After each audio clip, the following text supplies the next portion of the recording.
Oke, baik materi hari ini kita akan mengenal analisis pengendalian kualitas pembuatan kue pada toko FCJ. Dalam upaya ini mengurangi jumlah cacat produk dengan metode Fishbone.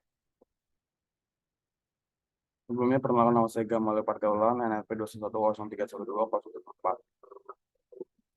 Oke, dalam latar belakang ini bisa dilihat dengan materinya adalah perkembangan sektor industri makanan dan minuman mengalami pertumbuhan yang sangat pesat serta menyumbangkan pendapatan domestik bruto atau bisa disebut PDB terbesar dibandingkan dengan industri lainnya.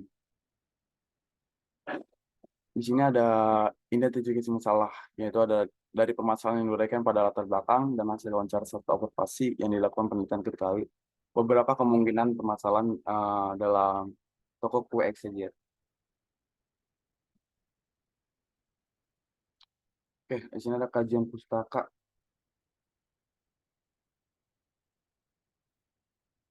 Kajian pustaka itu adalah kualitas adalah totalitas dari karakteristik suatu produk yang kemampuannya untuk memuaskan keputusan yang dispesifikasi atau diterapkan definisi atau yang lain kualitas dengan sebagai kecocokan untuk pemakaian.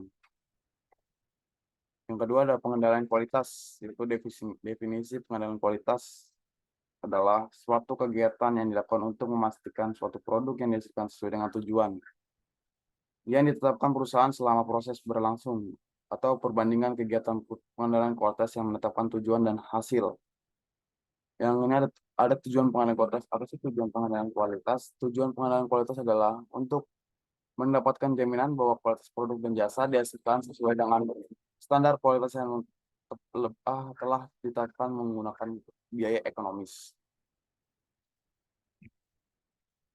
Oke, di sini ada diagram tulang ikan fishbone. Diagram tulang ikan fishbone adalah diagram yang pertama kali diperkenalkan oleh Ishikawa pada tahun 1968.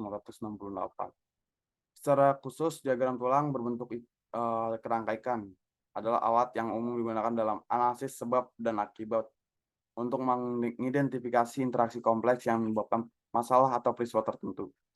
Fungsi dari diagram tulang ikan fishbone adalah untuk mendapat menggunakan hal sebagai untuk menyimpulkan sebab variasi dan proses, untuk mengidentifikasi kategori dan subkategori, dan mempengaruhi suatu karakteristik kualitas tertentu. Dan ketiga, untuk memberikan petunjuk mengenai macam-macam data yang diperlukan.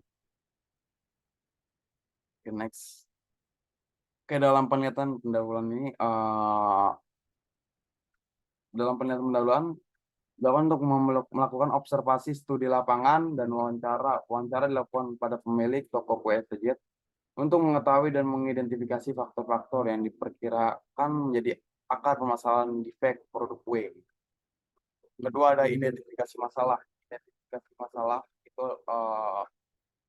adalah observasi yang dilakukan penelitian diketahui beberapa kemungkinan permasalahan yang terjadi pada kue XYZ. Yang bisa disebutkan pemilik kurang memahami masalah penyebabnya.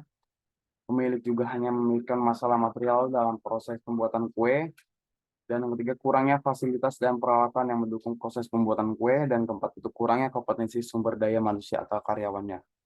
Dalam pembatasan masalah ini, materi ini ada satu, yaitu informasi yang didapatkan hanya berasal dari hasil wawancara dengan pemilik serta hasil observasi studi lapangan yang dilakukan pengamatan. Yang terakhir ada rumusan masalah. Rumusan masalah adalah apa akar permasalahan pada kue dapat mengalami defek, rusak, dan kosong. Apa usulan perbaikan yang menjadi solusi dalam permasalahan defek, rusak, dan gosong proses produksi kuenya. Next. Oke. Dari kesimpulan dan saran, pada tahap penulisan menarik kesimpulan dari hasil analisis sesuai dengan permasalahan yang ada.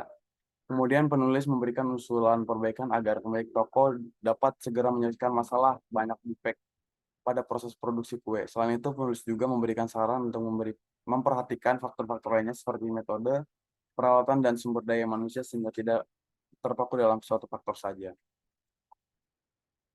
Oke, segini saja materinya yang saya berikan. Terima kasih.